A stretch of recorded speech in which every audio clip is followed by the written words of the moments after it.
Hi friends, ಎಲ್ಲರಿಗೂ ನಮಸ್ಕಾರ. ಇವತ್ತಿನ ವಿಡಿಯೋದಲ್ಲಿ ನಾನು ಸ್ಯಾರಿಗೆ ಎಂಬ್ರಾಯ್ಡ್ರಿ ಕುಚ್ಚು ಯಾವ ರೀತಿಯಾಗಿ ಹಾಕೋದು ಅಂತ ತೋರಿಸ್ತಾ ಇದ್ದೀನಿ. ಸ್ಯಾರಿಗೆ ಎಂಬ್ರಾಯ್ಡ್ರಿ ಕುಚ್ಚು ಹಾಕಬೇಕಾದ್ರೆ ಯಾವ ಥರ ಬಟ್ಟೆನ ಫಿಕ್ಸ್ ಮಾಡ್ಕೋಬೇಕು ಮತ್ತು ಯಾವ ರೀತಿಯಾಗಿ ಎಂಬ್ರಾಯ್ಡ್ರಿನ ಮಾಡಬೇಕು ಅಂತ ನಾನು ಈ ವಿಡಿಯೋದಲ್ಲಿ ತೋರಿಸಿದ್ದೀನಿ. ಮತ್ತು ಎಲ್ಲರೂ ಕೇಳ್ತಾ ಇದ್ರಿ, ಮೇಡಮ್ ಬಟ್ಟೆನ ಹೆಂಗೆ ಫಿಕ್ಸ್ ಮಾಡೋದು ತೋರಿಸಿ ಅಂತ. ನೋಡಿ, ಫುಲ್ಲು ಅಂದರೆ ಬ್ಲೌಸ್ ಎಲ್ಲ ನಾವು ಫಸ್ಟು ಮಾಡ್ಕೊಡ್ಬೇಕು. ಏನು ಇದು ಸ್ಯಾರಿ ಹೊರಗಿರುತ್ತಲ್ಲ, ಸ್ಯಾರಿ ಸರಿಗೆ ಪೂರ್ತಿ ಬಟ್ಟೆನೇ ನಾವು ಫಿಕ್ಸ್ ಮಾಡ್ಕೊಡ್ಬೇಕು. ಫಸ್ಟಿಂದ ಲಾಸ್ಟ್ವರೆಗೂ ಪೂರ್ತಿ ಫಿಕ್ಸ್ ಮಾಡ್ಕೊಬಿಡಿ. ಅದೇನು ಗೊತ್ತಾ, ಲೆಂತ್ ಸ್ಟಿಚ್ ಹಾಕೋಬೇಕು. ವಿಡ್ತ್ ಚಿಕ್ಕದಾಗಿ ಸ್ಟಿಚ್ ಹಾಕೋಬಾರ್ದು, ಯಾಕಂದರೆ ರಿಮೂವ್ ಮಾಡೋಕ್ಕಾಗಲ್ಲ. ಲೆಂತ್ ಸ್ಟಿಚ್ ಹಾಕ್ಕೊಂಡು ನಾವು ಹಾಕ್ಬಿಟ್ಟು ಬಟ್ಟೆನ 1-2 ಇಂಚ್ ಗ್ಯಾಪ್ ಇಟ್ಟು ನಮಗೆ ಏನು ಡಿಸೈನ್ ಕೊಟ್ಟಿದ್ದಾರೆ ಕಸ್ಟಮರು, ಆ ಡಿಸೈನ ನಾವು ಸ್ಯಾರಿ ಮೇಲೆ ಡ್ರಾ ಮಾಡಬೇಕು. ಸ್ಯಾರಿ ಪಲ್ಲು ಮೇಲೆ ಡ್ರಾ ಮಾಡಬೇಕು. ಸ್ಯಾರಿ ಪಲ್ಲು ಮೇಲೆ ಡ್ರಾ ಮಾಡಾದಮೇಲೆ ನಾವು ಕರ್ವ್ ಶೇಪ್ ಅನ್ನೋದನ್ನ ಕೊಡಬೇಕಾಗುತ್ತೆ. ಏನೋ ಸ್ಯಾರಿ ಮೇಲೆ ಕರ್ವ್ ಶೇಪ್ ಅನ್ನೋದನ್ನ ಕೊಡಬೇಕಾಗುತ್ತೆ. ಸ್ಯಾರಿ ಮೇಲೆ ಕರ್ವ್ ಶೇಪ್ ಅಂತ ಅಂದರೆ ಅವರು ನಮಗೆ ಕರ್ವ್ ಶೇಪ್ ಕೊಟ್ಟಿದ್ದಾರೆ. ನಿಮಗೆ ಸ್ಟ್ರೈಟ್ ಲೈನ್ ಕೊಟ್ಟಿದ್ರೆ ಸ್ಟ್ರೈಟ್ ಲೈನ್ ಮಾಡಿ, ಕರ್ವ್ ಶೇಪ್ ಕೊಟ್ಟಿದ್ರೆ ಕರ್ವ್ ಶೇಪ್ ಮಾಡಿ. ನಮಗೆ ಕರ್ವ್ ಶೇಪ್ ಡಿಸೈನ್ ಕೊಟ್ಟಿರೋದು ಅವರು. ಮತ್ತು ನಾನು ಫ್ಲವರ್ ಡಿಸೈನ್ನ ಕರ್ವ್ ಶೇಪ್ ಮಧ್ಯಕ್ಕೆ ಫ್ಲವರ್ ಡಿಸೈನ್ನ ಡ್ರಾ ಮಾಡ್ತಾಯಿದ್ದೀನಿ. ಫ್ಲವರ್ ಡಿಸೈನ್ನ ಡ್ರಾ ಮಾಡಿಬಿಟ್ಟು ಅಷ್ಟೇ ನಾನು ಸಿಂಪಲ್ ವರ್ಕ್ನೇ ಹಾಕಿದ್ದೀನಿ. ಇನ್ನೊಂದು ಸ್ಯಾರಿಗೆ ಮಾಡಿದ್ದೀನಿ, ಅದು ಸ್ವಲ್ಪ ಗ್ರ್ಯಾಂಡಾಗೇ ಇದೆ. ಅದು ಸ್ವಲ್ಪ ಡಿಫ್ರೆಂಟ್ ಶೇಪ್ ಒಂದೇ ಕರ್ವ್ ಶೇಪೇ, ಬಟ್ ಆದರೆ ಡಿಫ್ರೆಂಟಾಗೆ ಇದೆ, ಏನು ಡಿಸೈನು ಡಿಫ್ರೆಂಟಾಗಿದೆ. ಆಮೇಲೆ ಏನು ಗೊತ್ತಾ, ಈ ಥರ ನಾನು ತೋರಿಸ್ತಾ ಇರುವಂಥ ಕಟ್ ವರ್ಕ್ ಡಿಸೈನ್ನ ನೀವು ಪ್ಲೇನ್ ವೇಲ್ ಪೀಸ್ ಇರುತ್ತಲ್ಲ, ಆ ವೇಲ್ ಪೀಸ್ ಮೇಲೂ ಅಪ್ಲೈ ಮಾಡ್ಬೋದು. ಮತ್ತು ಏನಾದರೂ ನೆಟ್ಟೆಡ್ ವೇಲ್ ಪೀಸ್ ಇದ್ದರೆ ಅದ್ರ ಮೇಲೆ ಅಪ್ಲೈ ಮಾಡ್ಬೋದು. ಬಟ್ ನೀವು ಕೇಳ್ಬೋದು, madam back side canvas paper ಉಳ್ಕೊಳ್ಳುತ್ತಲ್ವ, ಅದು ಅಸಹ್ಯ ಆಗುತ್ತಲ್ವ ಅಂತ. ಕ್ಯಾನ್ವಾಸ್ ಪೇಪರ್ನ ನೀವು ನೀಟಾಗಿ ರಿಮೂವ್ ಮಾಡಬೇಕು. ಮತ್ತು ನೆಕ್ಸ್ಟು ದಾರನೂ ಕೂಡ ಉಳ್ಕೊಂಡಿರೋ ದಾರ, ಹಿಂದೆಗಡೆ ಎಲ್ಲ ಉಳ್ಕೊಂಡಿರೋ ದಾರನೆಲ್ಲ, ಎಕ್ಸ್ಟ್ರಾ ದಾರನೆಲ್ಲ ನೀಟಾಗಿ ಕಟ್ ಮಾಡಬೇಕಾಗುತ್ತೆ. ನೋಡಿ, ನಾನು ಯಾವ ರೀತಿಯಾಗಿ ಮಾಡ್ತಾಯಿದ್ದೀನಿ ಅಂತ ನಾನು ತೋರಿಸ್ತಾ ಇದ್ದೀನಿ. ಅದೇ ರೀತಿಯಾಗಿ ನೀವು ಮಾಡಿ. ಮತ್ತು ಕರ್ವ್ ಶೇಪ್ ಅನ್ನೋದು ಪ್ರತಿಯೊಂದೂ ಒಂದೇ ಶೇಪಲ್ಲಿ ಇರಬೇಕು. ಒಂದು ದಪ್ಪ, ಒಂದು ಸಣ್ಣ ಮತ್ತು ಒಂದು ಉದ್ದ, ಆ ಥರ ಇರಬಾರ್ದು. ಆ ಥರ ಇತ್ತು ಅಂತ ಅಂದರೆ ಅದು ಚೆನ್ನಾಗಿರಲ್ಲ, ಅದು ಡಿಸೈನು ಚೆನ್ನಾಗಿ ಕಾಣಿಸಲ್ಲ. ಈ ಥರ ನೀವು ಕೂಡ ಸ್ಯಾರಿ ಕುಚ್ಚನ್ನ ಹಾಕಿ 300 ರೂಪಾಯಿ ಸಂಪಾದನೆ ಮಾಡ್ಬೋದು. ಅರ್ಧ ಗಂಟೆಲೇ ನಾನು ಈ ಸ್ಯಾರಿ ಕುಚ್ಚನ್ನ ಹಾಕ್ಬಿಟ್ಟೆ. ಅರ್ಧ ಗಂಟೆಲಿ ಸ್ಯಾರಿ ಕುಚ್ಚು ಹಾಕ್ತೆ ಇದು 300 ರೂಪಾಯಿ ಸಂಪಾದನೆ ಮಾಡಿಕೊಂಡೆ. ನೀವು ಅಷ್ಟೇ ಅರ್ಧ ಗಂಟೆಲೇ ಹಾಕಿ. ಬಟ್ ಸ್ಯಾರಿ ಕುಚ್ಚು ಹಾಕಿದಾಗ ನಾವು ತುಂಬ ವೇಲಿ ನಾವು ಮಾಡ್ಬೋದು. ಬಟ್ ಆದರೆ ಇದೊಂದು ಬೆಸ್ಟ್ ವೇ. ಏನು ನಾವು ಇವಾಗ ತೋರಿಸಿರೋದು ಇದು ಬೆಸ್ಟ್ ವೇ. ಕೆಲವೊಬ್ಬರು ತೋರಿಸ್ತಾರೆ, ಕೆಳಗಡೆ ಗಮ್ ಹಾಕ್ಬಿಟ್ಟು ಅದು ಸ್ಯಾರಿ ಪಲ್ಲುಗೆ ಎಂಬ್ರಾಯ್ಡ್ರಿ ಮಾಡಿಬಿಟ್ಟು ಅದ್ರ ಕೆಳಗೆ ಗಮ್ಮ ಎಲ್ಲ ಅಪ್ಲೈ ಮಾಡ್ತಾರೆ. ಯಾಕೆ ಗಮ್ಮೆಲ್ಲ ಅಪ್ಲೈ ಮಾಡ್ತಾರೆ ಅಂತ ಅಂದರೆ, ಅದು ನಾವು ಥ್ರೆಡ್ ಇರುತ್ತಲ್ಲ ನೋಡಿ, ನಾವು ಕರ್ವ್ ಶೇಪ್ ಮಾಡಿರ್ತೀವಲ್ಲ ಥ್ರೆಡ್, ಅದು ಕರ್ವ್ ಶೇಪ್ ಮಾಡಿರೋದು ಥ್ರೆಡ್ ಇರೋದು ಓಪನ್ ಆಗಬಾರ್ದು ಅಂದ್ಬಿಟ್ಟು ಗಮ್ಮೆಲ್ಲ ಅಪ್ಲೈ ಮಾಡ್ತಾರೆ. ಗಮ್ ಅಪ್ಲೈ ಮಾಡಿದಾಗ ಗಮ್ಮಿನ ಇದು ಕಳ್ಕೊಳ್ಳಲ್ಲ, ಅದು ಗಮ್ಮು ಅದು ನೀಟಾಗಿ ಇರುತ್ತೆ ಬ್ಯಾಕ್ ಸೈಡ್ ಗಮ್ಮು. ಆ ಗಮ್ಮು ಇದ್ದಾಗ ಅದು ಡ್ರೈ ಆಗೋಕ್ಕೆ ಸ್ವಲ್ಪ ಬಿಡಿ. ಮತ್ತು ಆಮೇಲೆ ನೆಕ್ಸ್ಟು ನಾವು ಎಕ್ಸ್ಟ್ರಾ ಬಟ್ಟೆ ಇರುತ್ತಲ್ಲ ಕರ್ವ್ ಶೇಪ್ ಎಕ್ಸಾಕ್ಟಾಗಿ, ಆ ಕರ್ವ್ ಶೇಪ್ ಎಕ್ಸಾಕ್ಟಾಗಿರೋದನ್ನ ಕಟ್ ಮಾಡ್ಕೊಳ್ಳಿ, ಓಕೆನಾ. ಆ ಥರ ನಾವು ಮಾಡಿದಾಗ ಅದು ಸ್ಟಿಫಾಗಿರುತ್ತೆ ಬಟ್ಟೆ. ಬಟ್ ನಾನು ಆ ಥರ ಮಾಡಿಲ್ಲ, ಯಾಕಂದರೆ ಇದು ಕಾಸ್ಟ್ಲಿ ಸ್ಯಾರಿ ಬೇರೆ. ಆಮೇಲೆ ಏನಾದರೂ ತೊಂದರೆ ಆದರೆ ಸುಮ್ಮನೆ ಬಣ್ಣಗಿನ್ನ ಬಿಟ್ಬಿಟ್ರೆ ಸ್ಯಾರಿ ತುಂಬ ಕಷ್ಟ ಆಗುತ್ತೆ ಅಂತ ಅಂದ್ಬಿಟ್ಟು ನಾನು ಗಮ್ಮೇನ ಅಪ್ಲೈ ಮಾಡೋಕ್ಕೆ ಹೋಗಿಲ್ಲ. ನಾನು ಇದೇ ಥರನೇ ಮಾಡಿದೆ. ಆಮೇಲೆ ನಾನು ನೆಕ್ಸ್ಟ್ ಏನು ಮಾಡಿದೆ ಅಂತಂದರೆ, ಅದು ಬಟ್ಟೆ ಮುಕ್ಕಾಲು ಸ್ಯಾರಿಗೆ ಆಗುವಷ್ಟು ಮಾತ್ರ ನಾನು ಬಟ್ಟೆ ಹಾಕ್ಕೊಂಡಿದ್ದೆ. ಆ ಮುಕ್ಕಾಲು ಸ್ಯಾರಿಗೆ ಹಾಕ್ಕೊಂಡಿರುವಷ್ಟು ಬಟ್ಟೆನ ನಾನು ಏನು ಮಾಡಿದೆ ಅಂತಂದರೆ ಮಾಡಿಬಿಟ್ಟೆ. ಏನು ಮಿಷಿನ್ ಎಂಬ್ರಾಯ್ಡ್ರಿ ಡಿಸೈನ ಮಾಡಿದೆ. ಮಾಡಾದಮೇಲೆ ಬಟ್ಟೆ ಎಲ್ಲ ನಾನು ರಿಮೂವ್ ಮಾಡ್ತಾಯಿದ್ದೀನಿ ಇವಾಗ, ಯಾಕಂದರೆ ಅದನ್ನ ಕೆಳಗಡೆ ಅಟ್ಯಾಚ್ ಮಾಡ್ಕೋಬೇಕು. ಒಂದು ಕಾಲು ಭಾಗ ಇದೆಯಲ್ಲ, ಅದಕ್ಕೆ ಅಟ್ಯಾಚ್ ಮಾಡ್ಕೋಬೇಕು. ಅದಕ್ಕೆ ನಾನು ರಿಮೂವ್ ಮಾಡ್ತಾಯಿದ್ದೀನಿ. ರಿಮೂವ್ ಮಾಡಿಬಿಟ್ಟು ಇನ್ನು ಕಾಲು ಭಾಗ ಉಳ್ಕೊಂಡಿತ್ತಲ್ಲ, ಅದಕ್ಕೆ ನಾನು ಆ ಬಟ್ಟೆನ ಅಟ್ಯಾಚ್ ಮಾಡ್ತಾಯಿದ್ದೀನಿ. ಆಮೇಲೆ ಏನು ಗೊತ್ತಾ, ಬ್ಯಾಕ್ ಸೈಡ್ ಉಳ್ಕೊಂಡಿರುವಂಥ ದಾರನೆಲ್ಲ ನೋಡಿ ನಾನು ಅಲ್ಲಲ್ಲೇ ಕಟ್ ಮಾಡಿ ಬ್ಯಾಕ್ ಸೈಡ್ ಇರುವಂಥ ಕ್ಯಾನ್ವಾಸ್ನೆಲ್ಲ ಅಲ್ಲೇ ರಿಮೂವ್ ಮಾಡ್ತಾಯಿದ್ದೀನಿ. ಯಾಕೆ ನಾನು ರಿಮೂವ್ ಮಾಡ್ತಾಯಿದ್ದೀನಿ, ಅಲ್ಲೇನು ಕೆಲಸ ಅಲ್ಲೇ ಮಾಡ್ಕೋತಾ ಇದ್ದೀನಿ ಅಂತಂದರೆ, ಫುಲ್ಲು ಲೆಂತಿಯಾಗಿರೋದ್ರಿಂದ ಸ್ಯಾರಿ ನಾವು ಮಾಡಬೇಕಾದ್ರೆ ಸ್ವಲ್ಪ ಇಂಟ್ರೆಸ್ಟ್ ಅನ್ನೋದು ಕಮ್ಮಿ ಆಗಿಬಿಡುತ್ತೆ. ಅದೇನು ಮಾಡಬೇಕು ಅಂದರೆ, ನಾವು ಹಿಂದಿಂದನೇ ಮಾಡ್ಕೋತಾ ಹೋಗಬೇಕು. ಯಾಕಂದರೆ ಹಿಂದಿಂದನೇ ಮಾಡ್ಕೋತಾ ಹೋದರೆ ಅದು ನೀಟ್ ಆಗ್ತಾ ಇರುತ್ತೆ. ಜಸ್ಟ್ ಫೈನಲಿ ಯಾವುದು ಫಿನಿಶಿಂಗ್ ಆಗಿಲ್ವೋ ಆ ಫಿನಿಶಿಂಗ್ನ ನಾವು ಕ್ಲಿಯರ್ ಮಾಡ್ಕೋಬೋದು. ಇವಾಗ ಯಾವ್ಯಾವ ಥರ ನೋಡಿ ಇದು ಕುಚ್ಚು ಡಿಸೈನ್ಸ್ ಬಂದಿದೆ, ಹ್ಯಾಂಡ್ ಎಂಬ್ರಾಯ್ಡ್ರಿಗೆ ಬಂದಿದೆ, ಕ್ರೋಶಾ ಬಂದಿದೆ, ಬೀಡ್ಸಲ್ಲಿ ಬಂದಿದೆ, ತುಂಬ ಡಿಸೈನ್ಸ್ ಬಂದಿದೆ. ಬಟ್ ಈ ಥರ ನಾವು ಕುಚ್ಚು ಹಾಕೊಳ್ಳೋದ್ರಿಂದ ಸ್ಯಾರಿ ಕೂಡ ಹಾಳಾಗಲ್ಲ, ನಾವು ಹಾಕಿರೋ ಕುಚ್ಚು ಕೂಡ ಏನು ಹಾಳಾಗಲ್ಲ, ತುಂಬ ಚೆನ್ನಾಗಿ ಬರುತ್ತೆ. ಆ್ಯಕ್ಚುಲಿ ತುಂಬ ಚೆನ್ನಾಗಿ ಬರುತ್ತೆ ಅದು ಡಿಸೈನು. ಅದಕ್ಕೆ ಹೇಳ್ತಾ ಇದ್ದೀನಿ, ಪ್ರಾಕ್ಟೀಸ್ ಮಾಡಿ. ನಾವು ಒಂದು ವೇಸ್ಟ್ ಪೀಸ್ ತೊಗೊಂಡು ಆ ಕರ್ವ್ ಶೇಪೆಲ್ಲ ಡ್ರಾ ಮಾಡಿ ಪ್ರಾಕ್ಟೀಸ್ ಮಾಡಿ, ಬಂದೇ ಬರುತ್ತೆ, ಬರದೆ ಅಂತ ಇರೋಕ್ಕೆ ಚಾನ್ಸೇ ಇಲ್ಲ. ಓಕೆನಾ? ಆವಾಗ ಕರ್ವ್ ಶೇಪ್ ಎಲ್ಲ ನೀವು ಡ್ರಾ ಮಾಡಿ ಪ್ರಾಕ್ಟೀಸ್ ಮಾಡಿದಾಗ ನೀಟಾಗಿ ಬಂದರೆ ನೆಕ್ಸ್ಟ್ ನೀವು ಸ್ಯಾರಿ ಮೇಲೆ ಅಪ್ಲೈ ಮಾಡ್ಬೋದು. ಆದರೆ ಒಂದು ಮಾತ್ರ ಹೇಳ್ತೀನಿ ಕೇಳಿ, ಇದು ನಾವು ಸ್ಯಾರಿ ಕುಚ್ಚು ಹಾಕಿದ್ಮೇಲೆ ಬ್ಯಾಕ್ ಸೈಡ್ ಕ್ಯಾನ್ವಾಸ್ನ ರಿಮೂವ್ ಮಾಡೇಬೇಕು ನೀವು ನೀಟಾಗಿ, ಸ್ವಲ್ಪನೂ ಇಲ್ಲದೆ ಇರೋ ಥರ. ಯಾಕಂತಂದರೆ ಅದು ಸ್ಯಾರಿ ಕುಚ್ಚು ಹಾಕಾದ್ಮೇಲೆ ನೀವು ನೀಟಾಗಿ ರಿಮೂವ್ ಮಾಡಿಲ್ಲ ಅಂದರೆ ಅವ್ರು ಪಿನ್ನ ಮಾಡಿದಾಗ ಅದು ಕಾಣಿಸ್ತಾ ಇರುತ್ತೆ. ಮತ್ತು ಇದಕ್ಕೆ ಮಧ್ಯ ಒಂದೊಂದು ಬೇಬಿ ಕುಚ್ಚು ಕೂಡ ಕೊಡ್ಬೋದು. ಇಲ್ಲಾಂದರೆ ಅದು ಕರ್ವ್ ಶೇಪ್ ಪಾಯಿಂಟ್ ಇದೆಯಲ್ಲ, ಅಲ್ಲಿ ಒಂದೊಂದು ಬೀಡ್ಸ್ ಕೂಡ ಅಪ್ಲೈ ಮಾಡ್ಬೋದು. ನೆಕ್ಸ್ಟ್ ಇನ್ನೊಂದು ಸ್ಯಾರಿ ಮಾಡ್ತಾ ಇದ್ದೀನಲ್ಲ, ಅದರಲ್ಲಿ ಹಾಕಿದ್ದೀನಿ, ಇದಕ್ಕೆ ಹಾಕಿಲ್ಲ. ಯಾಕಂದರೆ ಅವರು ಸಿಂಪಲಾಗಿ ಇರಲಿ ಅಂತ ಹೇಳಿದರು ಸ್ಯಾರಿ ಕುಚ್ಚು, ಅದಕ್ಕೆ ನಾನು ಇದಕ್ಕೇನು ಹಾಕೋಕ್ಕೆ ಹೋಗಿಲ್ಲ.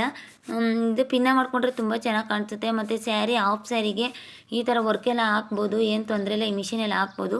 ಮುಂದಿನ ದಿನಗಳಲ್ಲಿ ನನಗೆ ಟೈಮ್ ಇತ್ತು ಅಂತ ಅಂದರೆ ತೋರಿಸ್ತೀನಿ ಯಾವ ಥರ ಹಾಕೋದು ಅಂತ. ಲಕ್ಷಾಂತರ ರೂಪಾಯಿ ಬಂಡವಾಳ ಹಾಕಿ ನಾನು ಎಂಬ್ರಾಯ್ಡ್ರಿ ಬಿಸ್ನೆಸ್ನ ಶುರು ಮಾಡೋಕ್ಕಾಗಲ್ಲ ಅಂತ ಅನ್ನೋರು ಈ ರೀತಿಯಾಗಿ ನೀವು ಜಸ್ಟ್ 16,000 ರೂಪಾಯಿ ಕೊಟ್ಟು ಅವ್ರು ರ್ಯಾಲ್ಸನ್ ಮಿಷಿನ್ನ ತೊಗೊಂಡು ಅದರಲ್ಲೇ ನೀವು ಪ್ರಾಕ್ಟೀಸ್ ಮಾಡಿದ್ರಿ ಅಂತಂದರೆ ಈ ಥರ ಡಿಸೈನ್ಸ್ ಎಲ್ಲ ನೀವು ಹಾಕ್ಬೋದು. ಈಗಾಗಲೇ ನಾನು ತಿಳಿಸಿದ್ದೀನಿ ನಿಮಗೆ, ಆನ್ಲೈನಲ್ಲಿ ಕೊರಿಯರ್ ಇರುತ್ತೆ. ಆನ್ಲೈನಲ್ಲಿ ಕೊರಿಯರ್ ಮಾಡಿದ್ರೆ ನಾನು ನಿಮಗೆ ಯಾವ ಥರ ಡಿಸೈನ್ ಬೇಕೋ ಆ ಥರ ಡಿಸೈನ್ಸ್ ಹಾಕ್ಕೊಡ್ತೀನಿ ಅಂತ. ತುಂಬ ಡಿಸೈನ್ಸ್ನ ನಾನು ಮಾಡಿದ್ದೀನಿ. ಆ್ಯಕ್ಚುಲಿ ಇವಾಗ ತುಂಬ 2 ಡೇಸಿಂದ ತುಂಬ ವರ್ಕೇ ಇತ್ತು, ಇನ್ನೂ ವರ್ಕ್ ಬ್ಲೌಸಸ್ ತುಂಬ ಇದೆ, ಅದನ್ನೆಲ್ಲ ಮಾಡಬೇಕು, ಮಾಡ್ತೀನಿ. ನಿಮಗೂ ಏನಾದರೂ ಬೇಕು ನಮಗೂ ಎಂಬ್ರಾಯ್ಡ್ರಿ ಮಾಡಿಕೊಡಿ ಅಂತ ಕೇಳೋದಾದರೆ ನಾನು ಸ್ಕ್ರೀನ್ ಮೇಲೆ ಕೊಡ್ತಾ ಇರುವಂಥ ನಂಬರ್ಗೆ ನೀವು ಕಾಂಟ್ಯಾಕ್ಟ್ ಮಾಡಿ, ನಾನು ಮಾಡಿ ಕಳಿಸ್ತೀನಿ, ನಿಮಗೆ ಕೊರಿಯರ್ ಮಾಡ್ತೀನಿ. ಓಕೆನಾ? ನಮಗೂ ಹ್ಯಾಂಡ್ ಎಂಬ್ರಾಯ್ಡ್ರಿ ತುಂಬ ಕಷ್ಟ ಆಗುತ್ತೆ, ಬಟ್ ಮಷಿನ್ ವರ್ಕ್ ಆದರೆ ಬೇಗ ಮಾಡಿ ಕಳಿಸ್ತೀವಿ. ಓಕೆನಾ?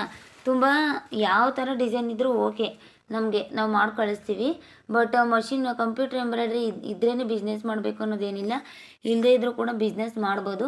ನನಗೂ ತುಂಬ ಆಸೆ ಇತ್ತು, ಬೇರೆಯವರೆಲ್ಲ ಮಾಡ್ತಾ ಇರೋದು ಕಂಪ್ಯೂಟರ್ ಎಂಬ್ರಾಯ್ಡ್ರಿಲಿ ಯೂಟ್ಯೂಬಲ್ಲೆಲ್ಲ ವೀಡಿಯೋಸ್ ನೋಡ್ತಾ ಇರಬೇಕಾದ್ರೆ ನನಗೂ ತುಂಬ ಆಸೆ ಆಯ್ತಾಯಿತ್ತು. ಏನಂತ ನಾನು ಕಂಪ್ಯೂಟರ್ ಎಂಬ್ರಾಯ್ಡ್ರಿ ತೊಗೋಬೇಕು, ಈ ಥರ ಎಲ್ಲ ಡಿಸೈನ್ಸ್ ಹಾಕಬೇಕು, ಕಸ್ಟಮರ್ಗೆ ಹಾಕ್ಕೊಡ್ಬೇಕು ಅಂತ ತುಂಬ ಆಸೆ ಆಗ್ತಾಯಿತ್ತು. ಬಟ್ ಆದರೆ ಏನು ಅಂದರೆ ನಾನು ಈ ಖರ್ಚು ವೆಚ್ಚಗಳೆಲ್ಲ ನೋಡಿಬಿಟ್ಟು ನನಗೆ ಏನು ಅನಿಸ್ತಾ ಇದೆ ಅಂದರೆ ಯಾವ ಕಂಪ್ಯೂಟರ್ ಎಂಬ್ರಾಯ್ಡ್ರಿನೂ ಬೇಡ, ಜಸ್ಟ್ ನಾವು ಇದರಲ್ಲೇ ಮಾಡ್ಕೊಳ್ಳೋಣ ಅಂತ ಇವಾಗ ಅನಿಸ್ತಾ ಇದೆ. ತುಂಬ ಜನ ಹೇಳ್ತಾರೆ ಕಂಪ್ಯೂಟರ್ ಎಂಬ್ರಾಯ್ಡ್ರಿ ತೊಗೊಂಡಿರೋರು, ಕಂಪ್ಯೂಟರ್ ಎಂಬ್ರಾಯ್ಡ್ರಿ ತೊಗೊಬಿಟ್ರೆ ಆ ಥರ ಆಗ್ಬಿಡುತ್ತೆ ಈ ಥರ ಆಗ್ಬಿಡುತ್ತೆ ಅಂತಂದರು. ನಾನು ತೊಗೊಂಡೆ, ನನ್ನ ಬಿಸ್ನೆಸ್ ನಡೀತಾ ಇದೆ ಅಂತ. ಅವ್ರು ಡಿಪೆಂಡ್ ಅಪಾನ್ ಅವ್ರ ಏಜ್ ಮೇಲೆ ಡಿಪೆಂಡ್ ಆಗುತ್ತೆ. ಬಟ್ ಆದರೆ ಕಸ್ಟಮರ್ ಇವಾಗ ಹೆಚ್ಚಿನ ಅಮೌಂಟನ್ನು ಕೊಡೋಕ್ಕೆ ರೆಡಿಯಾಗಿರಲ್ಲ. ನಾವು ಹಾಕಿರೋ ಮಿಷಿನ್ ಬಂಡವಾಳಕ್ಕೆ ನಾವು ಖರ್ಚು ಮಾಡೋದೆಲ್ಲ ಲೆಕ್ಕ ಹಾಕಿ ಅವ್ರಿಗೆ ಒಂದು ಬೆಲೆ ಅಂತ ಹೇಳಿದಾಗ ಅವ್ರು ಅಷ್ಟು ಅಮೌಂಟ್ ಕೊಡಲ್ಲ. ಆ ಪ್ರಾಬ್ಲಮಿಂದನೇ ನಾನು ಸ್ವಲ್ಪ ಕಂಪ್ಯೂಟರ್ ಎಂಬ್ರಾಯ್ಡ್ರಿ ಬೇಡ ಅಂತ ನಾನು ತಡೀತಾ ಇರೋದು. ಯಾಕಂತಂದರೆ ಸ್ವಲ್ಪ ಕಸ್ಟಮರು ಜುಗ್ಗ ಜಾಸ್ತಿ ಮಾಡ್ತಾರೆ. ಆ ಜುಗ್ಗ ಮಾಡಿದಾಗ ನಾವು ನಮಗೆ ತುಂಬ ಕಷ್ಟ ಆಗುತ್ತೆ. ಯಾಕೆ ತುಂಬ ಕಷ್ಟ ಆಗುತ್ತೆ ಅಂತಂದರೆ 100 ರೂಪಾಯಿ 200 ರೂಪಾಯಿ ಹಿಡಿದ್ಬಿಟ್ರು ಅಂದ್ಕೊಳ್ಳಿ, ಏನಿದೆ ಈ ಡಿಸೈನಲ್ಲಿ, ಕಂಪ್ಯೂಟರ್ ಎಂಬ್ರಾಯ್ಡ್ರಿ ಅಲ್ವಾ, ನೀವೇನು ಡಿಸೈನ್ ಮಾಡ್ತೀರಾ, ಅರ್ಧ ಗಂಟೆ ಕಂಪ್ಯೂಟ್ರ್ ಮಾಡಿಬಿಡುತ್ತೆ, ಸ್ವಲ್ಪ ಹಿಡ್ಕೊಳ್ಳಿ ಅಂದ್ಬಿಟ್ಟು 100 ರೂಪಾಯಿ ಹಿಡಿತಾರೆ ಅಂದ್ಕೊಳ್ಳಿ. ನಾವು ಲೋನ್ ಕಟ್ಟಬೇಕಾದ್ರೆ 100 ರೂಪಾಯಿ 10 ರೂಪಾಯಿ ಶಾರ್ಟೇಜ್ ಆದರೂ ಕಂಪ್ನಿಯವ್ರು ಬಿಡಲ್ಲ. ಆವಾಗ ತುಂಬ ಕಷ್ಟ ಆಗುತ್ತೆ ನಮಗೆ. ಯಾಕೆಂತಂದರೆ ಹಗಲು ರಾತ್ರಿ ಅನ್ನೋದು ದುಡಿಬೇಕಾಗುತ್ತೆ, ಅದ್ರ ತಕ್ಕನಾಗಿ ಬಿಸ್ನೆಸ್ ಇರಬೇಕಾಗುತ್ತೆ. ನೋಡಿ ತಗೊಳ್ಳಿ, ಆದಷ್ಟು ಕಂಪ್ಯೂಟರ್ ಎಂಬ್ರಾಯ್ಡ್ರಿನ ನೋಡಿ ತಗೊಳ್ಳಿ. ಇಲ್ಲಾಂದರೆ ನಾವು ಯಾವ ರೀತಿ ಪ್ರಾಕ್ಟೀಸ್ ಮಾಡಿ ಕಂಪ್ಯೂಟರ್ ಎಂಬ್ರಾಯ್ಡ್ರಿಲಿ ಎಲ್ಲ ಥರದ ಡಿಸೈನ್ಸ್ನ ರ್ಯಾಲ್ಸನ್ ಮಿಷಿನಲ್ಲಿ ಎಲ್ಲ ಥರದ ಡಿಸೈನ್ಸ್ನ ಹಾಕ್ತಾಯಿದ್ದೀವೋ ಅದೇ ಥರ ನೀವು ಹಾಕೋದಾದರೆ ಹಾಕ್ಕೊಳ್ಳಿ.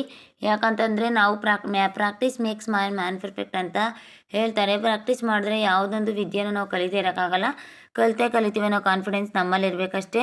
ನಾನು ಹೇಳೋದು ಒಂದೇ ಈ ವಿಡಿಯೋದಲ್ಲಿ, ನೀವು ಎಷ್ಟು ತಾಳ್ಮೆಯಿಂದ ಪೇಷನ್ಸಿಂದ ನಿಮ್ಮ ಬಿಸ್ನೆಸ್ನ ಇಂಪ್ರೂವ್ ಮಾಡ್ಕೋತೀರೋ ಅಷ್ಟು ಒಳ್ಳೆಯದು. ಎಷ್ಟು ಅರ್ಜೆಂಟಾಗಿ ಆತರವಾಗಿ ಹೋಗಿ ಹಳ್ಳಕ್ಕೆ ಬೀಳ್ತೀರೋ ಅಷ್ಟು ಕೆಟ್ಟದ್ದು ಅಂತ ಹೇಳೋಕ್ಕೆ ಇಷ್ಟಪಡ್ತೀನಿ. ಅದಕ್ಕೆ ನೀವು ತುಂಬ ಪ್ರಾಕ್ಟೀಸ್ ಮಾಡಿ. ಓಕೆನಾ? ತುಂಬ ಪ್ರಾಕ್ಟೀಸ್ ಮಾಡಿ. ನಾವು ಫ್ರೀ ಆನ್ಲೈನ್ ಕ್ಲಾಸ್ನ ಹೇಳ್ಕೊಡ್ತಾ ಇದ್ದೀವಿ, ಡಿಸ್ಕ್ರಿಪ್ಷನ್ ಬಾಕ್ಸಲ್ಲಿ ಲಿಂಕ್ ಹಾಕಿರ್ತೀನಿ, ಅದನ್ನು ನೋಡಿ ಕಲೀರಿ. ಓಕೆನಾ? ಅದನ್ನ ನೋಡಿ ಕಲೀರಿ. ಬಟ್ಟೆನ ಫಿಕ್ಸ್ ಮಾಡ್ಕೊಳ್ಳೋದು ಏನು ತೊಂದರೆ ಇರಲ್ಲ ಈ ಥರ ನಾವು ಸ್ಯಾರಿಗೆ ಪಲ್ಲು ಡಿಸೈನ್ ಹಾಕಿದಾಗ. ಯಾಕಂತ ಅಂದರೆ ಸುಮ್ಮನೆ ಒಂದು ಎಕ್ಸ್ಟ್ರಾ ಲೈನಿಂಗ್ ಬಟ್ಟೆ ತೊಗೊಳ್ಳಿ, ಯಾವುದಾದ್ರೂ ಒಂದು ವೇಸ್ಟ್ ಎಕ್ಸ್ಟ್ರಾ ಲೈನಿಂಗ್ ಬಟ್ಟೆ ತೊಗೊಂಡು ಸ್ಟಿಚ್ ಮಾಡಿಬಿಡಿ ಅಷ್ಟೇ. ಸ್ಟಿಚ್ ಮಾಡಿಬಿಟ್ಟು ರಿಂಗ್ನ ಸ್ವಲ್ಪ ಚಿಕ್ಕದೇ ಹಾಕೋಬೇಕಾಗುತ್ತೆ. 12 ನಂಬರ್ ರಿಂಗ್ ಹಾಕೋಬೇಡಿ, 8 ನಂಬರ್ ರಿಂಗ್ ಹಾಕ್ಕೊಳ್ಳಿ. 8 ನಂಬರ್ ರಿಂಗ್ ಹಾಕ್ಕೊಂಡ್ರೆ ನಾವು ಈಸಿಯಾಗಿ ಎಂಬ್ರಾಯ್ಡ್ರಿ ಅನ್ನೋದು ಮಾಡ್ಬೋದು. ಇಲ್ಲಾಂದ್ರೆ ಏನಾಗುತ್ತೆ, ಮಧ್ಯಕ್ಕೆ ಹೋಗಿ ತಡ್ಕೊಳ್ಳುತ್ತೆ, ನಾವು ಡಿಸೈನ್ನ ಮಾಡೋಕ್ಕಾಗಲ್ಲ, ತುಂಬ ಕಷ್ಟ ಆಗುತ್ತೆ. ನಾವು ಲೆಂತ್ ವೈಸ್ ನೋಡ್ಕೋದ್ವಿ ಅಂತಂದರೆ ಅಲ್ಲಿ ವಿಡ್ತ್ ವೈಸ್ ಮಾಡೋಕ್ಕಾಗಲ್ಲ, ಅವಾಗ ಬಿಚ್ಚಿ ಮತ್ತೆ ಮಾಡಬೇಕಾಗತ್ತೆ. ಅದಕ್ಕೆ ಹೇಳೋದು ಲೆಂತ್ ಮುಖ್ಯ ಅಲ್ಲ, ಇವಾಗ ನಮಗೆ ವಿಡ್ತ್ ಮುಖ್ಯ ಆಗುತ್ತೆ. ಅದಕ್ಕೆ ನೀವು ಫಸ್ಟು 8 ನಂಬರ್ ರಿಂಗ್ನ ಹಾಕ್ಕೊಳ್ಳಿ ಸಾಕು. 12 ನಂಬರ್ ರಿಂಗ್ ಹಾಕ್ಕೊಂಡ್ರೆ ತುಂಬ ಕಷ್ಟ ಆಗುತ್ತೆ. ನೋಡಿ, ನಾನು ಎಂಬ್ರಾಯ್ಡ್ರಿ ಎಲ್ಲ ಮಾಡಾಯಿತು. ಇವಾಗ ನಾನು ಅದು ಎಕ್ಸ್ಟ್ರಾ ಬಟ್ಟೆ ಇದೆಯಲ್ವ, ಅದು ಇದು curve shape cut work design ಮಾಡಿದ್ನಲ್ಲ, ಆ ಕಟ್ ವರ್ಕ್ ಡಿಸೈನ್ ಮಾಡಿರೋದನ್ನ ಏನು ಮಾಡ್ತಾಯಿದ್ದೀನಿ ಅಂದರೆ ಕಟ್ ಮಾಡ್ತಾಯಿದ್ದೀನಿ, ಕತ್ರಿಲೇ ಕಟ್ ಮಾಡ್ತಾಯಿದ್ದೀನಿ, ಟ್ರಿಮ್ಮರ್ ಯೂಸ್ ಮಾಡ್ತಾಯಿಲ್ಲ. ಯಾಕಂದರೆ ಟ್ರಿಮ್ಮರಲ್ಲಿ ಕಟ್ ಮಾಡಬೇಕಾದ್ರೆ ಜಸ್ಟ್ ಅಪ್ಪಿ ಹೋಗಿ ಏನಾದರೂ ಆ ಕಟ್ ವರ್ಕ್ ಶೇಪ್ ಇದೆಯಲ್ಲ ಅದರಲ್ಲಿ ಟಕ್ಕಂತ ಕುತ್ಕೊಬಿಟ್ಟು ಅಂತಂದರೆ ತುಂಬ ತೊಂದರೆ ಆಗುತ್ತೆ. ಅದಕ್ಕೆ ನಾನು ಏನಪ್ಪ ಇದು ಮಾಡ್ತಾಯಿಲ್ಲ, ಏನು ಟ್ರಿಮ್ಮರಲ್ಲಿ ಕಟ್ ಮಾಡ್ತಾಯಿಲ್ಲ. ಮತ್ತು ನಾನು ಗಂಧದ ಕಡ್ಡಿ ಯೂಸ್ ಮಾಡ್ತಾಯಿಲ್ಲ, ಗಂಧದ ಕಡ್ಡಿ ಯೂಸ್ ಮಾಡಿ ಕಟ್ ವರ್ಕ್ ಮಾಡ್ತಾಯಿಲ್ಲ. ಯಾಕೆ ಗಂಧದ ಕಡ್ಡಿ ಯೂಸ್ ಮಾಡಿ ಕಟ್ ವರ್ಕ್ ಮಾಡ್ತಾಯಿಲ್ಲ ಅಂತಂದರೆ, ಬಟ್ಟೆ ಸ್ಟಿಫಾಗಿ ಕೂರಿದಾಗ ನಾವು ಗಂಧದ ಕಡ್ಡಿನ ಯೂಸ್ ಮಾಡಿದ್ರೆ ಅದು ಸ್ಟಿಫಾಗಿ ಕೂರುತ್ತೆ, ಇಲ್ಲ ಅಂತಂದರೆ ಅದು ಸ್ಟಿಫಾಗಿ ಕೂರಲ್ಲ. ಅದು ಏನಾಗುತ್ತೆ ಅಂತಂದರೆ ಇದು ಲೂಸ್ ಆದಮೇಲೆ ಬಟ್ಟೆ ನಾವು ಗಂಧದ ಕಡ್ಡಿಲಿ ಮಾಡೋಕ್ಕೆ ಹೋದರೆ ಅದು ಎಲ್ಲೆಲ್ಲೋ ಹೋಗ್ಬಿಡುತ್ತೆ. ಬಟ್ಟೆ ಸ್ಟಿಫಾಗಿ ಕೂರಿದಾಗ ಗಂಧದ ಕಡ್ಡಿ ಇಲ್ಲಾಂದರೆ ಸೊಳ್ಳೆ ಬತ್ತಿ ಯೂಸ್ ಮಾಡಿಕೊಂಡು ನಿಧಾನಕ್ಕೆ ಮಾಡ್ತಾ ಹೋಯ್ತು ಅಂತಂದರೆ ಅದು ಆಟೋಮೆಟಿಕ್ಕಾಗಿ ಚೆನ್ನಾಗಿ ಬರುತ್ತೆ. ಓಕೆನಾ? ಅದಕ್ಕೆ ಹೇಳ್ತಾ ಇರೋದು ಯಾವುದನ್ನು ಯೂಸ್ ಮಾಡಬೇಕು, ಯಾವುದನ್ನು ಯೂಸ್ ಮಾಡಬಾರ್ದು ಅಂತ ನಿಧಾನವಾಗಿ ಯೋಚನೆ ಮಾಡಿ ಯಾರ್ಯಾರೋ ಯೂಟ್ಯೂಬಲ್ಲೆಲ್ಲ ತೋರಿಸಿದ್ರು ಅಂದ್ಬಿಟ್ಟು ಅದನ್ನೆಲ್ಲ ಅಪ್ಲೈ ಮಾಡೋಕ್ಕೆ ಹೋಗಬೇಡಿ. ಯಾಕಂದರೆ ಅದರಿಂದ ಏನು ಸೈಡ್ ಎಫೆಕ್ಟ್ ಆಗುತ್ತೆ, ಒಳ್ಳೇದು ಹೇಳಿದಾರಾ ಕೆಟ್ಟದ್ದು ಹೇಳಿದಾರಾ ಫಸ್ಟ್ ಆಲೋಚನೆ ಮಾಡಿ ಆಮೇಲೆ ನೆಕ್ಸ್ಟ್ ನೀವು ಏನಪ್ಪ ಆ ಥರ ಅಂದರೆ ಟೆಕ್ನಿಕ್ನ ನೀವು ಅಪ್ಲೈ ಮಾಡಿ. ಇಲ್ಲಾಂದರೆ ತುಂಬ ತೊಂದರೆ ಆಗುತ್ತೆ. ಆಮೇಲೆ ಕಾಸ್ಟ್ಲಿ ಸ್ಯಾರೀಸ್ ಎಲ್ಲ ಕೊಟ್ಟಾಗ ತುಂಬ ತೊಂದರೆ ಆಗ್ಬಿಡುತ್ತೆ. ಅದಕ್ಕೆ ಹೇಳ್ತಾ ಇರೋದು ನೋಡಿ, ನಾನು ಕಟ್ಟಿಂಗ್ಸ್ ಯಾವ ಥರ ಕೊಡ್ತಾಯಿದ್ದೀನಿ ಅಂತ, ನಾನು ಎಷ್ಟು ನಿಧಾನವಾಗಿ ಮಾಡ್ತಾಯಿದ್ದೀನಿ ಅಂತ ನೀವು ಅಷ್ಟೇ ಸ್ಲೋವಾಗಿ ಮಾಡಬೇಕು. ಯಾಕಂತಂದರೆ ಆಮೇಲೆ ಅಕಸ್ಮಾತಾಗಿ ಹೋಗಿ ಇವಾಗ ಅದು ಕರ್ಶೇಪ್ ಇದೆಯಲ್ಲ, ಕರ್ಶೇಪ್ ಕಟ್ ಮಾಡೋಕ್ಕೆ ಹೋಗಿ ಸ್ಯಾರಿ ಕಟ್ ಮಾಡಿಬಿಟ್ರೆ ತುಂಬ ತೊಂದರೆ ಆಗಿಬಿಡುತ್ತೆ. ಓಕೆನಾ? ಸ್ಯಾರಿ ಕಟ್ ಮಾಡಬಾರ್ದು. ನೀಟಾಗೆಲ್ಲ ಸ್ಯಾರಿನ ಕೆಳಗಡೆ ಬಿಟ್ಬಿಡಿ, ಟೇಬಲ್ ಮೇಲೆ ಇಟ್ಕೊಬಿಡಿ. ಅದು ಸ್ಯಾರಿ ಅರ್ಗನ ಟೇಬಲ್ ಮೇಲೆ ಇಟ್ಕೊಬಿಟ್ಟು ಪೂರ್ತಿ ಸ್ಯಾರಿ ಎಲ್ಲ ಕೆಳಕ್ಕೆ ಬಿಟ್ಬಿಡಿ. ಕೆಳಕ್ಕೆ ಬಿಟ್ಬಿಟ್ಟು ಅರ್ಗ್ ಮಾತ್ರ ಇಟ್ಕೊಳ್ಳಿ, ಟೇಬಲ್ ಮೇಲೆ ಅರ್ಗ್ ಮಾತ್ರ ಇಟ್ಕೊಳ್ಳಿ. ಅರ್ಗ್ ಮಾತ್ರ ಇಟ್ಕೊಂಡಾಗ ನಿಮಗೆ ಸ್ಟಿಫ್ನೆಸ್ ಅನ್ನೋದು ಸಿಗುತ್ತೆ. ಓಕೆನಾ? ಇಲ್ಲಾಂದರೆ ಸ್ಟಿಫ್ನೆಸ್ ಅನ್ನೋದು ಸಿಗಲ್ಲ. ಸ್ಯಾರಿ ಕುಚ್ಚುನ ಯಾವ ಥರ ಹಾಕೋದು ಅಂತ ನಾನು ವೀಡಿಯೋದಲ್ಲಿ ತೋರಿಸಿದ್ದೀನಿ. ಯಾರ್ಯಾರು ನಮ್ಮ ವೀಡಿಯೋ ಆಯಿತೋ ದಯವಿಟ್ಟು ಲೈಕ್ ಮಾಡಿ, ಶೇರ್ ಮಾಡಿ, ಸಬ್ಸ್ಕ್ರೈಬ್ ಮಾಡಿ. ಮುಂದಿನ ವೀಡಿಯೋಗಳಲ್ಲಿ ನಾನು ಇನ್ನೂ ಹೊಸ ಡಿಸೈನ್ಸ್ನ ತೋರಿಸ್ತೀನಿ. ಒಂದೊಂದೇ ಪ್ರಾಕ್ಟೀಸ್ ಮಾಡಿ. ಇದನ್ನು ಸ್ಯಾರಿಗೆ ಹಾಕಬೇಕು, ಫಸ್ಟು ಸ್ಯಾರಿಗೆ ಹಾಕಬೇಕು ಅನ್ನೋದೇನಿಲ್ಲ. ನೀವು ಫಸ್ಟು ಏನಪ್ಪ ಪ್ರಾಕ್ಟೀಸ್ ಮಾಡಿ, ಏನೋ ಬ್ಲೌಸ್ ಇದ್ರ ಮೇಲೆ ಮಾಮೂಲಿ ವೇಸ್ಟ್ ಪೀಸ್ ಮೇಲೆ ಪ್ರಾಕ್ಟೀಸ್ ಮಾಡೋದನ್ನ ಕಲೀರಿ. ವೇಸ್ಟ್ ಪೀಸ್ ಮೇಲೆ ಪ್ರಾಕ್ಟೀಸ್ ಮಾಡಿದ್ರಿ ಅಂತಂದರೆ ಆಟೋಮೆಟಿಕ್ಕಾಗಿ ನಿಮಗೆ ಏನೋ ಎಂಬ್ರಾಯ್ಡ್ರಿ ಅನ್ನೋದು ಬಂದ್ಬಿಡುತ್ತೆ. ಏನೋ ಇವಾಗ ನೀವು ಡಿಸೈನ್ಸ್ನ ಮಾಡೋದೇ ಆಗಿರ್ಬೋದು, ಪ್ರತಿಯೊಂದು ಅಷ್ಟೇ ಎಂಬ್ರಾಯ್ಡ್ರಿ ಅನ್ನೋದು ಬರುತ್ತೆ. ಯಾಕಂದರೆ ಪ್ರಾಕ್ಟೀಸ್ ಮಾಡದೆ ಯಾವ ಕಾರಣಕ್ಕೂ ಬರೋಕ್ಕೆ ಚಾನ್ಸೇ ಇಲ್ಲ. ಪ್ರಾಕ್ಟೀಸ್ ಮಾಡಬೇಕು ನೀವು. ಎಷ್ಟು ಪ್ರಾಕ್ಟೀಸ್ ಮಾಡಿಸ್ತೀರೋ ಅಷ್ಟು ಒಳ್ಳೆಯದು. ಓಕೆನಾ? ಅದಕ್ಕೆ ಹೇಳ್ತಾ ಇದ್ದೀನಿ, ಪ್ರಾಕ್ಟೀಸ್ ಮಾಡಿ, ಚೆನ್ನಾಗಿ ಪ್ರಾಕ್ಟೀಸ್ ಮಾಡಿ, ಫೋಟೋಸ್ನ ಅಪ್ಲೋಡ್ ಮಾಡಿ. ಅದರಲ್ಲಿ ಏನು ತೊಂದರೆ ಆಗಿದೆ ಅಂತ ನಾನು ನಿಮಗೆ ತಿಳಿಸ್ತೀನಿ. ಓಕೆನಾ? ನೋಡಿ, ನಾನು ಇವಾಗೆಲ್ಲ ಕಟ್ಟಿಂಗ್ಸ್ ಯಾವ ಥರ ಕೊಡ್ತಾಯಿದ್ದೀನಿ ಅಂತ, ಅದು ಕಟ್ ಮಾಡೋದನ್ನ ಪೂರ್ತಿಯಾಗಿ ಯಾಕೆ ತೋರ್ತಾಯಿದ್ದೀನಿ ಅಂತಂದರೆ, ಏನು ಮಿಸ್ಟೇಕ್ ಬರಬಾರ್ದು ಕಟ್ ಮಾಡಬೇಕಾದ್ರೆ. ಎಲ್ಲೂ ಏರುಪೇರಾಗಿರ್ಬೋದು, ಇಲ್ಲಾಂದರೆ ಬಟ್ಟೆ ಹೆಚ್ಚು ಕಮ್ಮಿ ಕಟ್ ಮಾಡೋದಾಗಿರ್ಬೋದು, ಆ ಥರ ಎಲ್ಲ ಆಗಬಾರ್ದು ಅಂತ ಆ ಥರ ಎಲ್ಲ ಆಗಬಾರ್ದು ಅನ್ನೋದಕ್ಕೋಸ್ಕರ ನಾನು ಪೂರ್ತಿಯಾಗಿ ಆ ಥರ ಎಲ್ಲ ಏನು ಬರಬಾರ್ದು ಅನ್ನೋದಕ್ಕೋಸ್ಕರ ನಾನು ಪೂರ್ತಿಯಾಗಿ ತೋರಿಸ್ತಾ ಇದ್ದೀನಿ. ನೋಡಿ ನಾನು ಯಾವ ರೀತಿಯಾಗಿ ಕಟ್ ಮಾಡ್ತಾಯಿದ್ದೀನಿ ಅಂತ ಅಷ್ಟೇ ಸ್ಲೋವಾಗಿ ನೀವು ಕೂಡ ಕಟ್ ಮಾಡಿ. ಓಕೆನಾ? ಕಟ್ ಮಾಡಿ ಕುಚ್ಚು ಡಿಸೈನ ಹಾಕಿ ಕೊಡಿ. ಆವಾಗ ನಿಮಗೆ ಕುಚ್ಚು ಡಿಸೈನ್ಸ್ ಅಂತ ಅಲ್ಲ, ನಿಮ್ಮ ಮಕ್ಕಳು ಲೆಹಂಗಾ ಇರುತ್ತೆ ಅಂದ್ಕೊಳ್ಳಿ, ನಿಮ್ಮ ಮಕ್ಕಳದ್ದು ಲೆಹಂಗಾ ಡಿಸೈನ್ ಇರುತ್ತೆ ಅಂದ್ಕೊಳ್ಳಿ, ಲೆಹಂಗಾ ಇರುತ್ತೆ, ವೇಲ್ನ ಸ್ಯಾರಿಯಿಂದ ಕಟ್ ಮಾಡ್ಕೊಂಡಿರ್ತೀರ ಅಂದ್ಕೊಳ್ಳಿ.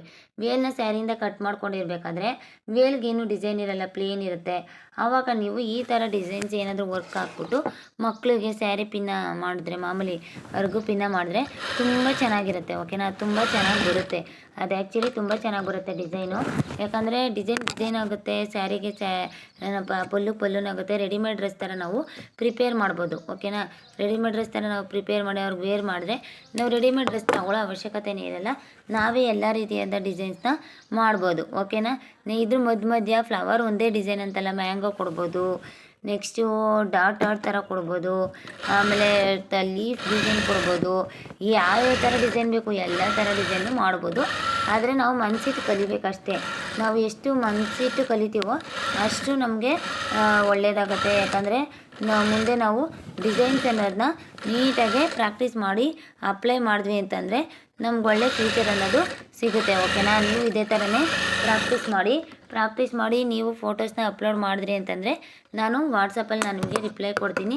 ಮತ್ತು ನೆಕ್ಸ್ಟ್ ನೋಡಿ, ನಾನು ಯಾವುದೇ ಕಾರಣಕ್ಕೂ ಕರ್ಶೇಪಿಂದ ಒಳಗಡೆ ಹೋಗಿ ಕಟ್ ಮಾಡ್ತಾಯಿಲ್ಲ, ಕರ್ಶೇಪಿಂದ ಆಚೆನೇ ಕಟ್ ಮಾಡ್ತಾಯಿದ್ದೀನಿ. ಕರ್ಶೇಪಿಂದ ಒಳಗಡೆ ಹೋಗಿ ಕಟ್ ಮಾಡ್ತಾಯಿಲ್ಲ. ಅದು ಬಟ್ಟೆ ಕರ್ಶೇಪಿಂದ ಆಚೆ ಹೋಗಬಾರ್ದು. ಯಾಕಂದರೆ ಅದು ಜರಿ ಥ್ರೆಡ್ ಎಲ್ಲ ಬಿಟ್ಕೊಬಿಡುತ್ತೆ. ಮತ್ತು ಆಮೇಲೆ ಸ್ಯಾರಿ ಎಲ್ಲ ಡ್ಯಾಮೇಜ್ ಆಗೋ ಚಾನ್ಸಸ್ ತುಂಬ ಇರುತ್ತೆ. ನಿಧಾನವಾಗಿ ಮಾಡಬೇಕು. ಡಿಸೈನ್ನ ನಿಧಾನವಾಗಿ ಮಾಡಿ ಮತ್ತು ಡಿಸೈನ್ನ ನಿಧಾನವಾಗಿ ಕಟ್ ಮಾಡಿ ಯಾವ ಥರ ಬಂತು ಫೈನಲ್ ಲುಕ್ ಅಂತ ನೋಡೋರಂತೆ. ಇನ್ನೇನು ಫಿನಿಶ್ ಆಗ್ತಾಯಿದೆ. ಪೂರ್ತಿಯಾಗಿ ವೀಡಿಯೋ ಮಾಡಿ ಲಾಸ್ಟ್ವರೆಗೂ ನಾವೇನು ತೋರಿಸ್ತಾ ಇದ್ದೀವಿ ಅಂತ. ಯಾಕಂದರೆ ಆನ್ಲೈನ್ ಕ್ಲಾಸ್ಗೆಲ್ಲ ಜಾಯ್ನ್ ಆಗ್ತೀರಾ, ಬಟ್ ಇದೆಲ್ಲ ಏನು ಟಿಪ್ಸು ಮತ್ತು ಟ್ರಿಕ್ಸ್ ಎಲ್ಲ ಏನು ಹೇಳ್ಕೊಟ್ಟಿರಲ್ಲ, ನಾನು ಹೇಳ್ತಾ ಇದ್ದೀನಿ. ಆದರೆ ನೀವು ನೋಡಿ ಕಲಿಯಿರಿ, ನಿಮಗೆ ಯೂಸ್ ಆಗುತ್ತೆ, ಓಕೆನಾ. ಯಾಕಂದರೆ ಮುಂದೆ ಸ್ಯಾರಿ ಕುಚ್ಚಿಗೆ ಮಾಮೂಲಿ ದಾರದಲ್ಲೇ ಎಲ್ಲೋ ಎಣೆಯೋ ಬದಲು ಸ್ಯಾರಿ ಕುಚ್ಚನ್ನ ಮಷೀನಲ್ಲೇ ಹಾಕ್ಬೋದು. ದಿನವೆಲ್ಲ ಕಷ್ಟಪಟ್ಟು ಸ್ಯಾರಿ ಕುಚ್ಚು ಹಾಕೋ ಬದಲು ಒಂದು ಅರ್ಧ ಗಂಟೆಲೇ ಮಿಷಿನಲ್ಲಿ ಸ್ಯಾರಿ ಕುಚ್ಚು ಹಾಕ್ಬೋದು, ಓಕೆನಾ. ಅರ್ಧ ಗಂಟೆಲಿ ನಾವು ಸ್ಯಾರಿ ಕುಚ್ಚು ಹಾಕಿ 300 ರೂಪಾಯಿ ಅನ್ನೋದನ್ನ ಸಂಪಾದನೆ ಮಾಡ್ಬೋದು ಅಂತ ಹೇಳೋಕ್ಕೆ ಇಷ್ಟಪಡ್ತೀನಿ. ನೋಡಿ ಯಾವ ರೀತಿಯಾಗಿ ಆಯಿತು ಅಂತ ನಾನು ತೋರಿಸ್ತಾ ಇದ್ದೀನಿ, ಯಾವ ರೀತಿಯಾಗಿ ಆಯಿತು ಅಂತ. ಸ್ವಲ್ಪ ಸ್ಟ್ಯಾಂಡ್ ಸ್ವಲ್ಪ ಪ್ರಾಬ್ಲಮ್ ಆಗಿಬಿಟ್ಟಿತ್ತು ವೀಡಿಯೋ ಶೂಟಿಂಗ್ ಮಾಡಬೇಕಾದ್ರೆ, ಅದು ಕಟ್ ಆಗಿಬಿಟ್ಟಿತ್ತು ಲಾಕು, ಅದು ಡೌನಿಂಗಲ್ಲೇ ಬರ್ತಾಯಿತ್ತು. ನನಗೂ ಇವಾಗ ತೋರಿಸ್ಬೇಕು ಅನ್ನೋ ಆಸೆ ನಿಮಗೆ, ನಾನು ಏನು ಡಿಸೈನ್ ಮಾಡ್ತಾಯಿದ್ದೀನಿ ಅಂತ. ಬಟ್ ಆದರೆ ಅದು ಬೇರೆ ಪ್ರಾಬ್ಲಮ್ ಆಗಿಬಿಟ್ಟು ಆಮೇಲೆ ಫೆವಿಸ್ಟಿಕ್ ತಂದು ಅಂಟಿಸ್ದೆ, ಸರಿಯಾಗಿ ಹಚ್ಕೋತು. ಅದಕ್ಕಿಂತ ಮುಂಚೆ ಮಾಡಿದ್ದಿದ್ದು ವೀಡಿಯೋ ಸ್ವಲ್ಪ ಏನಪ್ಪ ಚಿಕ್ಕದಾಗಿ ಕಂಡ್ರು, ಸ್ವಲ್ಪ ಅಡ್ಜಸ್ಟ್ ಮಾಡ್ಕೊಳ್ಳಿ. ಯಾಕಂತಂದರೆ ಏನು ಮಾಡೋಕ್ಕಾಗಲ್ಲ, ಏನೇನೋ ತೊಂದರೆ ಆಗ್ಬಿಡುತ್ತೆ. ನೋಡಿ ಯಾವ ರೀತಿಯಾಗಿ ಗೊತ್ತಂತ. Thank you so much all of you. Bye bye.